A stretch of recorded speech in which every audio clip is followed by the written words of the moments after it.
तो मनुष्य जीवन का परम कर्तव्य है भगवत प्राप्ति। हम भजन के बल से अपने अंदर छुपे हुए अज्ञान का नाश करके समस्त इंद्रिय और मन के विजेता बन के भगवान को प्राप्त करें। यही मनुष्य जीवन का लाभ है।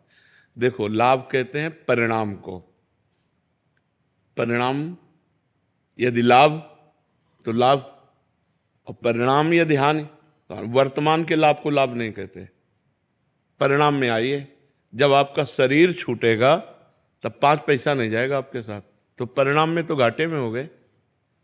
परिणाम हमें देखना। विवेक क्या करता है? परिणाम देखता है।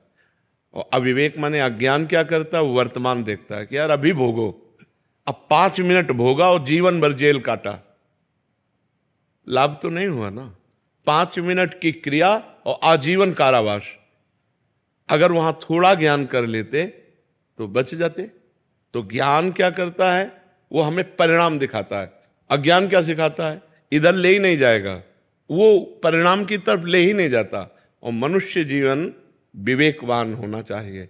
पशु नहीं कि जो मन में आया सो कर लिया, उसका निर्णय करें हम, और विवेक के द्वारा हम अपने मन और इंद्रियों को शासन में लेकर भगवान की तरफ चलें, अध्यात्म की तरफ चलें, और इस जीवन को भगवत प्राप्ति कराएं।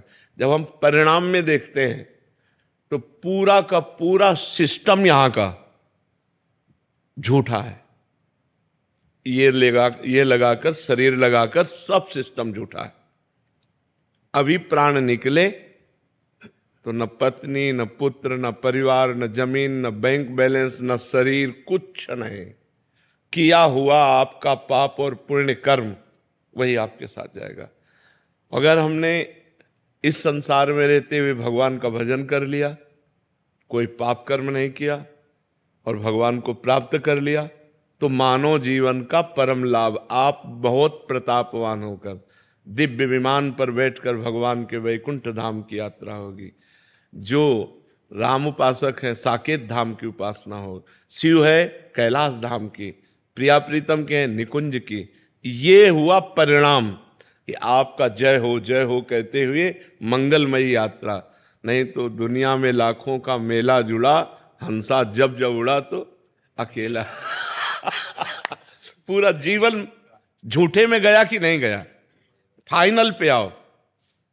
जैसे हम हंसी वाली बात कहें कि किसी आपको ऐसे देश में भेजा जाए जिसमें सब सुविधाएं आपको दी जाएंगी, सब सुविधाएं, खूब कमाओ खाओ मौज लो, लेकिन जब वहां से निकाले जाओगे तो कपड़ा तक उतरा लिया जाए। ऐसे देश में रहना पसंद करोगे? इसी देश में रह रहे हो। शरीर तक उतरा लिया जाता है। ये शरीर जीवात्मा का कपड़ा है, शरीर तक छिलवा लिया, जला दिया जाता है, नष्ट कर दिया जाता है। बोलो, हम लोग ऐसे देश में रह रहे हैं जिसका नाम मृत्यु लोक है, और राजी है, और जिस कार्य के लिए आए उस कार्य से मतलब नहीं है। कार्य के लिए आए हैं मोक्ष, मुक्त होने के लिए कि अब दोबारा मुझे इस संसार में नहीं, अब भगवान के दिव्य देश में, भगवान के दिव्य राज्य में अगर यहाँ आए भी तो कर्म बंधन मुक्त होकर के आवे, कर्मों में बंधे हुए नहीं। इतना दुख है संसार में, दुख ही दुख। आप जिधर देखो दुख ही दुख, दुखालयम शाश्वतम। और इसमें हम राजी हैं, दूसरे के 100 लेके जा रहे हैं, बोल रहे हैं राम नाम सत्य है, लेकिन अपनी समझ में नहीं आ रहा कि सत्य है क्या। फिर मनोरंजन में लग जाते हैं, लेकिन अपने को पता नहीं कि यही दशा मेरी होनी है, कोई मेरे साथ नहीं जाना। तो मानव जीवन का परम लक्ष्य भगवत प्राप्ति। अब आप गौर करने की बात है कि जैसे आप 50 वर्ष के हो तो 50 वर्ष में आपने जो भी कमाया है, अगर वो पूरा दे करके 5 श्वासें खरीदना चाहें तो आप नहीं खरीद सकते। 50 वर्ष की श्वासें जो आपने संसार में लगा दी, वो पूरी प्रॉपर्टी देकर 5 श्वासें और खरीदना चाहें कि एक्स्ट्रा हमें दे दें, तो हमारी सरकार से नहीं मिलेगी आपको। इतनी कीमती श्वासें हैं, यदि हम इन श्वासों में राम न बोले, राधा न बोले, कृष्ण न बोले तो बहुत बड़ा घाटा हो गया, बहुत बड़ा घाटा हो गया, जिसकी पूर्ति कहीं हो ही नहीं सकती। अच्छा, इस जन्म में हम मनुष्य बने, अगले जन्म में पशु बने, पक्षी बने, क्या पता कि हमारे कर्म के परिणाम में हमको क्या बनाया जाए। अब आप देख लो यहाँ पशुओं के साथ कैसा बर्ताव होता है। ऐसे पैर बांध दिए और नीचे से आग लगा दी, जिंदा वो आधा घंटे में जल जल के भुनता है। और वो तो मौत से खाते हैं, लेकिन उसकी दशा देखो, वो भी जीव है, चाकू से उसको काटते हैं, मारते हैं, जीव तो जीव है। एक चींटी के पीछे आप अंगुली लगाइए ऐसे, तो देखो वो प्राण बचा के भागना चाहती है। एक चींटी को भी अपने प्राण उतने ही प्रिय हैं जितने हमको प्रिय हैं।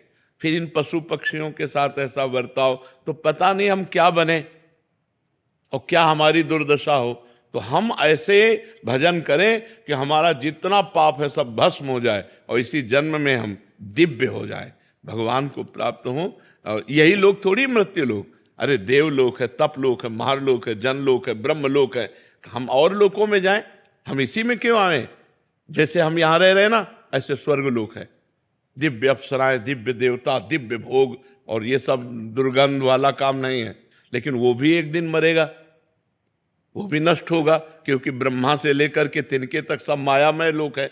तो अगर हम चाहें भी, भोग चाहें, तो ये घटिया भोगों को क्यों भोगें? ऊपर वाले लोकों में चले ना, इसी में क्यों फंसे हो? तो हमें अच्छे कर्म करके ऊपर के लोकों में जाने की सोचना चाहिए। और अगर मुक्त होना है कि हमें किसी लोक में नहीं जाना, भगवान के पास जाना, डट के भजन करो। भजन के बिना मनुष्य जीवन बहुत कीमती जीवन है।